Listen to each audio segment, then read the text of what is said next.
جاگیردارانہ نظام، مگر سرداری نظام کو ختم کیا تو قائد عوام نے آئینی طور پر ختم کیا۔ اب اس ملک میں آئینی طور پہ، قانونی طور پہ کوئی سردار نہیں ہے۔ اگر پہلی لیبر پالیسی آئی تو جناب اسپیکر قائد عوام شہید ذوالفقار علی بھٹو کے دور پہ گئے۔ مزدور کو، دہقان کو جو حقوق دیے گئے وہ اس دور کے دیے گئے۔ یہ ہے وہ عوامی معاشی معاہدہ۔ جناب اسپیکر،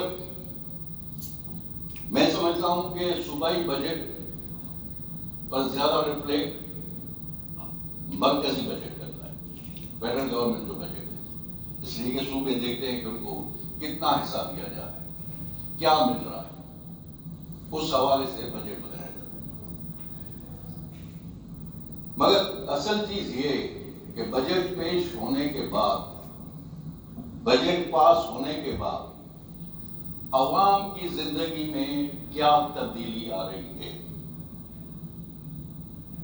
کیا عوام اور خاص طور پہ غریب لوگ، ان کی جیب میں پہلے سے زیادہ پیسے آ رہے ہیں؟ اگر یہ ہو رہا ہے، پہلے سے زیادہ خوشحالی آ رہی ہے، تو پھر وہ بجٹ ایک عوامی بجٹ ہے۔ اور جیسے میں نے کہا کہ فیڈرل بجٹ جو ہے، وفاقی بجٹ جو ہے، اس کا اثر صوبائی بجٹ پہ ہوتا ہے۔ دوسری بات یہ ہوتی ہے کہ جناب اسپیکر، اوپر بیٹھا کون ہے؟ وفاقی حکومت میں بیٹھا کون ہے؟ کون سی پارٹی بیٹھی؟ پچھلے 15 ماہ ہو، ہم کیئر ٹیکر کو چھوڑ دیتے ہیں، اس سے پہلے 3.5 سال ہوں، اس سے پہلے 5 سال ہوں، کون سی پارٹی تھی جو اوقات میں بیٹھی تھی؟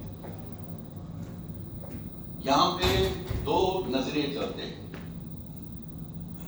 ایک وہ نظریہ ہے جو پرائیویٹائزیشن کی بات کرتا ہے، جو فری اکانومی کی بات کرتا ہے، اور ایک وہ نظریہ کی پارٹیاں ہیں جو کہتی ہیں پارٹیاں، ان کی لیڈرشپ کہتی ہے کہ غریب کے جیب میں پیسہ ہونا چاہیے۔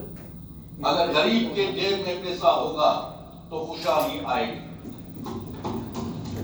اگر آپ امیروں کو پیسے دو گے، امیروں کو سبسڈیز دو گے، امیروں کو انسینٹیوز دو گے، تو یہ خوشحالی نہیں ہے، اس لیے کہ وہ امیر، وہ سرمایہ دار اپنی تجوری میں پیسہ رکھتا، ملک سے باہر جا کے انویسٹمنٹ کرتا۔